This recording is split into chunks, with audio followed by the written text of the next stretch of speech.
Welcome to Donmar TV News Channel. Okay, so magtuloy na po natin ang pag-uusapan. Ang topic po natin is bakit tama ang posisyon ng Duterte administration na mag-neutral tayo sa Ukraine-Russia conflict. Oy, merong scary evening here from the Chornomorsk port. Ang hirap naman nun. Saan yan? Bahamas ba yan? Or Cayman Island? I don't know where it is. That port is. Mga taga Bermuda. Okay. The stand, ito ang topic natin to. Ang stand ng Duterte administration na neutrality sa Ukraine and Russia conflict. Okay. Isa kasi to sa tinanong sa CNN debates kung sang-ayon daw ba sila sa neutral stand ng government regarding the Ukraine and Russia issue. It was a yes or no question. And then, hindi naman, pinrobe deeper, di ba? I think it was only Isko Moreno who was given a chance to elaborate, or I think even Ping Lacson. Okay. Now, bakit tama ang neutral stance? Okay. At this is in a way a criticism of Ping. Isko, I will not criticize because wala naman masyadong laman yung sinabi ni Isko. Yung kay Ping kasi is a more interesting answer. Okay. So, ano ba yung sinabi ni Ping, ni Ping Lacson? Ang sabi niya na nirefer niya yung UN Charter, na signatory daw tayo sa UN Charter, and then we renounce war as an instrument of foreign policy. Ganyan. Kaya dapat daw hindi tayo neutral. We should condemn Russia. Okay. Now, ang problema ko kasi sa sinagot ni Ping Lacson is wala siyang malalim na grounding about what is in our national interest. Okay? Kasi kailangan mong magkaroon ng malinaw na batayan kung ano ba ang national interest para sa iyo. Kasi if you determine if you already have a framework kung ano ang national interest, then that's the time that you will select courses of actions na within your national interest, diba? Okay. Yes, it is in our constitution, sinabi doon na we renounce war as a policy, as an instrument of policy. We, the Philippines, renounces war as an instrument of policy. But the problem there is, anong klaseng war yung nire-renounce natin? Is it defensive war or an offensive war? Diba? Kasi, if you just say na we renounce war as an instrument of policy, as the Constitution says, then bakit? And then gibain mo na yung military mo. Diba? Kasi war can either be defensive or offensive. So, hindi naman klaro sa Constitution. Maybe in the way the Constitution was deliberated, offensive, it's only limited to offensive war. Pero, hindi nilinaw, di ba? Pero the bottom line kasi noon, this is for us, di ba? As a nation, we renounce war itself. Di ba? We renounce war itself. Therefore, kung i-renounce mo yung war, then you must renounce both kinds of war. Defensive war, offensive war, preemptive war, preventive war, and all kinds of war. Diba? Meron bang sinabi sa Constitution na, okay, we renounce only offensive war as an instrument of policy? Diba? You renounce all kinds of war. Therefore, whether you are launching a defensive or an offensive war, you renounce it. Okay. Ngayon, binanggit niya yung UN Charter, di ba? Yung respect for the territorial integrity, etc. Okay. Yes, we follow that. Because we are a signatory of UN Charter. But the thing is, we still have to interpret these treaties according to our national interest. So, what exactly is our national interest? Di ba? You know, in terms of foreign policy, apat yung pillars. Akala ko dati tatlo lang, pero during my interview with Abella, sabi niya apat pala yun. So you have security and economic prosperity, protection and welfare of our OFWs abroad, and then promotion of image of the Philippines. Okay, is it in our national interest to condemn? Is it? Diba? Is it in our national interest to condemn? Yun ang bottom line doon eh. Is it? For me, it's not in our national interest to condemn. Diba? Kasi when you condemn, that condemnation must be accompanied by an action. Hindi man pwedeng sasabihin mo lang na Russia, mali ka. And then you will end there. Kasi it is just an empty condemnation. Diba? It's just an empty condemnation. Para ka lang nag-Twitter at nag-hashtag na we hate Russia, hashtag we hate Russia. That's not how foreign policy works. Anything that you say, kailangan you back it up with corresponding action.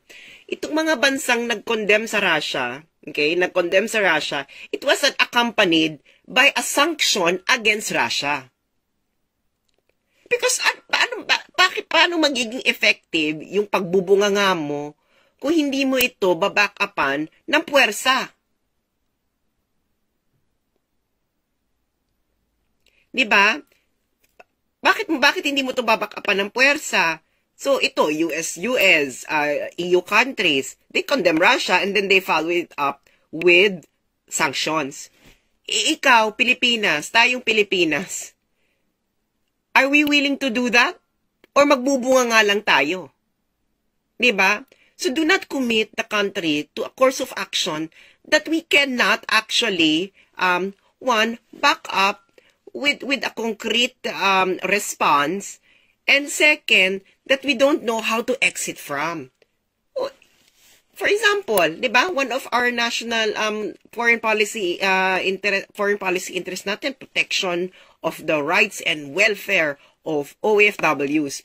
Let's say nag-take ka ng stand, kinondem mo ang Russia, we condemn Russia. Okay. So, nagkaroon ka na ng hindi magandang relasyon sa Russia. Did you take into consideration na there are Filipinos, OFWs, in Russia? So did you actually balance it out? Diba? Kinonsider mo lang yung UN Charter. The hell with the UN Charter. The interest of every state is their national interest, and it is higher than the UN Charter. Our national interest is higher than the UN Charter and any treaty. So if a treaty no longer conforms to our national interest, then our national interest triumphs over that treaty. Simple as that. Sorry guys, I'm a realist, no? And for realists, the national interest is one of the supreme values of states. Diba? That's what's going on in the world. They're acting on their national interest. Ngayon, why is it in our national interest? Diba? Why is it in our national interest na hindi maging neutral? What would we gain from it? Merong isang commenter, sabi, kasi daw, ipapakita rin natin sa image ng mundo na we support democracy, etc., etc. Hi, Lord Almighty. What kind of definition of national interest is that? Diba? You know, kasi as a realist, no, especially in the tradition of classical realism ni Hans Morgenthau, for us, national interest is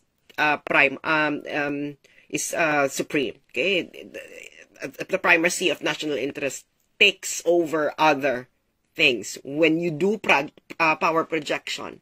Okay, when you do your foreign policy.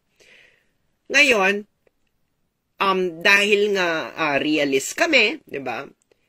We also take prudence, okay, prudential thinking, prudence, as supreme value. We know the limits of the world. We know the limits of the structure of international relations. And because of these limitations, we cannot have too much, we cannot have too much ambition. Our ambition, Okay? Our ambition must be backed up by capability. Ayan yan. Ambition must be backed up by capability. What you're capable of, okay, what you cannot go beyond your capability. Okay? Otherwise, no, you will make the entire nation suffer. You have to consider your limits as a nation. Okay? And another important thing pa about national interest from a realist perspective, from a realist perspective. Okay. Ito yung sinasabi nung parang naging motto na ng Switzerland. Okay? This was their motto na nanggaling ito noon kay Brother Klaus. I think this was way back in the 16th century. I-check nyo na lang. Si Brother Klaus. Brother and then Klaus. K-L-A-U-S. Ang Switzerland kasi noon, di ba? Kita nyo Switzerland, di ba landlocked? Gera siya lang gera. Hilig makipaggera. Hanggang napagod na ang Switzerland. Ngayon, ang payo ni Brother Klaus, ito yung sabi niya, don't make your fences too wide. Sabi, ibig sa Tagalog, wag mo daw gawing masyadong wide. Ano bang wide sa Tagalog? Makapal ang iyong fence. Okay? Ibig sabihin nito, wag kang masyadong maraming pinapakialaman. Kasi the more na marami kang pakikialaman, you will deplete your resources. So, sa madalit salita, dapat yung national interest mo, di ba? When you craft your national interest, it must be the interests that are necessary, that's the keyword, that are necessary for the survival and protection of your country. Again, okay? From a realist perspective, your national interests should be those interests that are necessary for the survival and protection of your country. Okay. So, ano yun? Diba? Is it necessary? Yeah, it might be important that condemn mo yung Russia, but is it necessary? Diba? Is it necessary? It's not necessary. Kasi, why is your condemnation of Russia, support of Ukraine, or condemnation of Ukraine necessary for the survival of your nation or for the protection of your nation? It's not. In fact, it is actually necessary to take a neutral stand for the protection of the rights and welfare of OFWs who are living in Russia. Diba? Well, I disagree a little. We still have to comply with the UN Charter. We cannot violate it despite our national interests. We cannot invade other countries. Well, we don't invade. Yeah, I agree with that. We cannot invade other countries. Sure. But the thing is, when it's necessary to invade other countries for your national interest, then why would you not pursue it? If it's something that you must do. Diba? Pero at the bottom line, you know, it is the UN Charter would still have to be interpreted according to our national interest. It is the position that all countries take. Diba? Wala namang bansa na hindi ini-interpret ang mga nangyayari sa international relations or the relations with other country without the lens of national interest, diba? So these talks of, you know, being being part of international community and etc. These for me are just fluffy talk. Okay, you have to know your national interest, and your national interests are those things that are necessary for your survival as a nation and for the protection of your country. So, when you release a statement, your foreign policy action must be guided by that. Diba? So, if you condemn Russia, it must be followed out by an action. And that action is definitely sanctions, katulad ng ibang ginagawa. Hindi mo pwedeng bubunga ka lang dyan, tapos wala kang gagawin. Diba? So, what's necessary? Diba? Why is it necessary to condemn Russia? What for? Why is it necessary for you, for the Philippines, to condemn Russia or to condemn Ukraine or to side with the United States with this issue? What it has to do for the protection and survival of our country? Nothing. Diba? Pero taking a neutral stand is necessary for our country. Kasi nga, one of the pillars of our foreign policy is the protection of the rights and welfare of our OFWs abroad. We have OFWs in Russia. Diba? O, let's say, diba?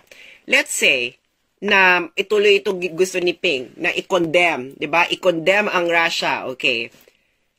Now, we are now part of the coalition of the willing, diba? To go against Russia.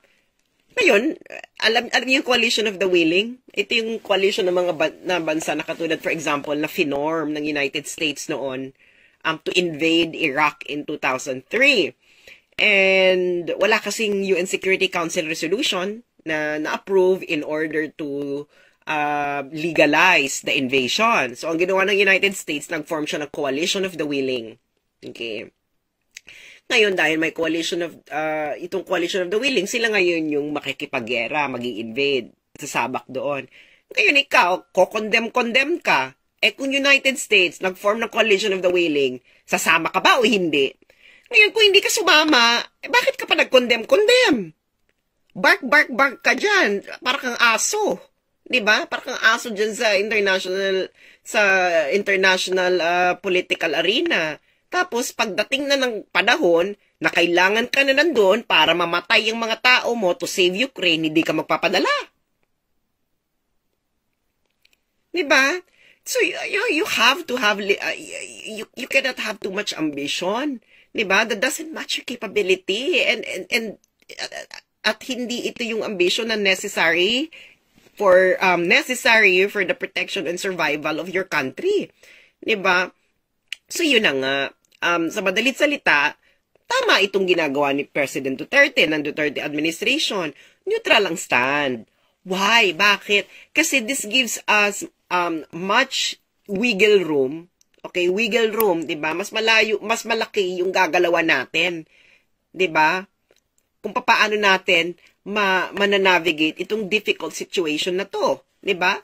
We have diplomatic relationship with Russia. We also have diplomatic relationship with Ukraine, although mas matindi yung sa Russian diplomatic relationship natin kasi meron tayong embahada nga sa Russia, wala nga tayong embahada sa Ukraine.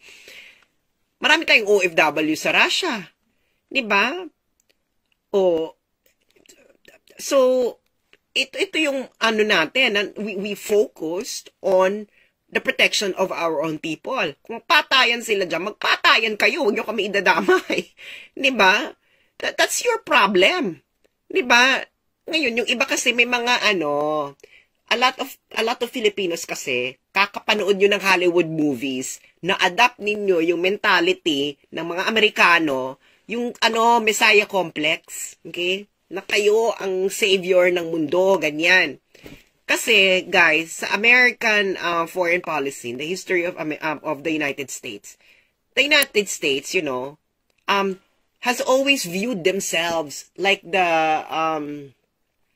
I forgot the exact term, sila ang savior ng mundo, sila ang leader of the free world, sila ang magpapabago ng mundo upang ito ay maging isang prosperous at stable at peaceful nation.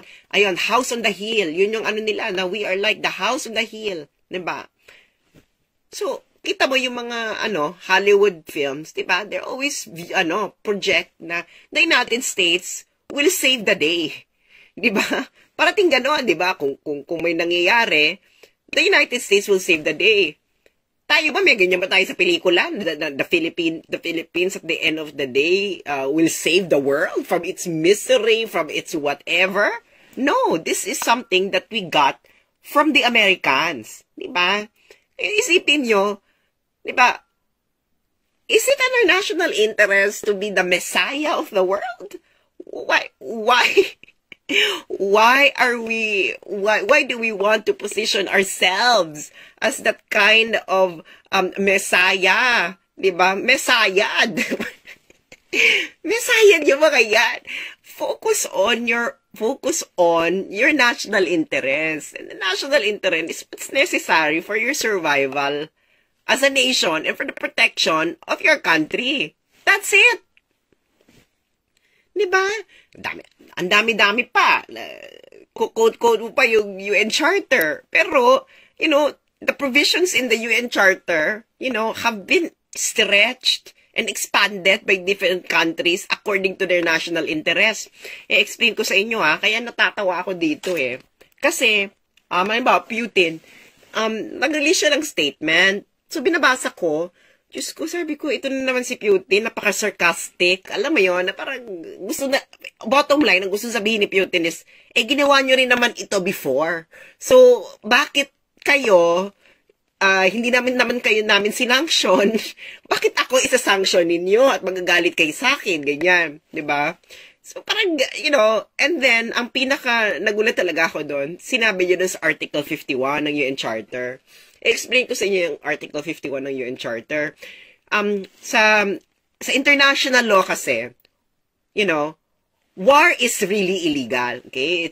It stems from the Kilog-Briand Pact that was way in the early 20th century. The Kilog-Briand Pact na war was already declared as an illegal instrument of foreign policy. Ganyan, internationally. Ngayon, from the perspective of international law, war is illegal. Pero, except in two circumstances. Okay? Except in two circumstances.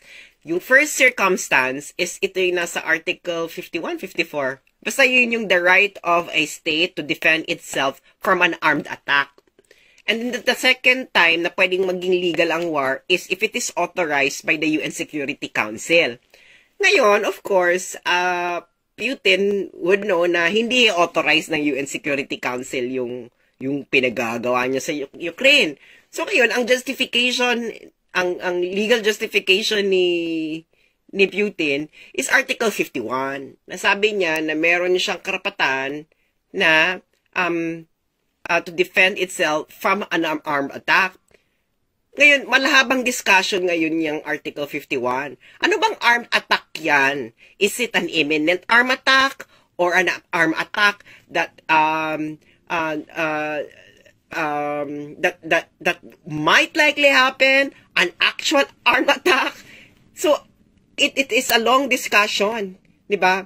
Kasi itong United States, when they invaded Iraq, ang sinabi nila, they will launch a preventive war. So, ibig sabihin, wala pang attack. Diba? Ngayon, they would just like to prevent an attack from materializing. Diba? So ngayon, ito si Putin, he is following the same logic of the Americans when they invaded Iraq, when they stretched the Article 51, 54, basta either 51 or 54 ng UN Charter about armed attack. So ngayon, we are now left in a situation na Putin is telling us na ginagawa ko rin yung ginagawa ninyo. Diba? Ngayon, now you have the West and the US now, condemning Russia, and then Russia, don't care. Kasi nga, ginawa nyo rin naman to before, and then you succeeded in doing it without much repercussions. So ngayon, Putin is highlighting na, that's Russia, they are proud, and, it's a former empire. The ego of any empire, is as big as the sun. They would like to do the same thing that these Western countries are doing, so they did it. Ngayon, how do you ngayon, kung ibabalik mo sa UN Charter, it has been expanded, stretched, whatever to its limits. And who is the arbiter? No one. So, i-interpret mo na lang sa national interest mo yan. Diba? Is it in your national interest to do what other countries are doing? For Russia, it is in their national interest. So, pwede siyang i-condemn. Yeah, sabi, tinanong nga ako kanina sa SMNI debate, sa SMNI debate, sa SMNI kanina, ano raw comment ko nung sinabi ni Zelensky, ng president ng Ukraine, na, they were invaded by Ukraine. Pero, itong si Putin, ang sabi niya, kinarakterize niya ito as not invasion, but denazification and demilitarization of Ukraine. Ako naman, well, there's no other way to call it but an invasion. Invasion, you send your military to the territory of another country, diba, without its consent. Then that's an invasion. So kaya sabi ko, Putin is doing the same obfuscation of language that other superpowers have done. So, ngayon, kaya nga itong nangyari dito sa Ukraine and whatever is happening, this didn't happen overnight. Diba? That's very true. And marami nag-contribute kung bakit ito nangyayari ngayon, diba? Diba? Hindi lang ito basta nasasabihin mo, okay, ang history ng conflict na ito ay nagtapos dito at dito lang dapat tayo mag-usap. No, that doesn't happen that way. Diba? So, unless there is a fundamental reconfiguration of the international political order, we would witness these things happening over and over again. Diba?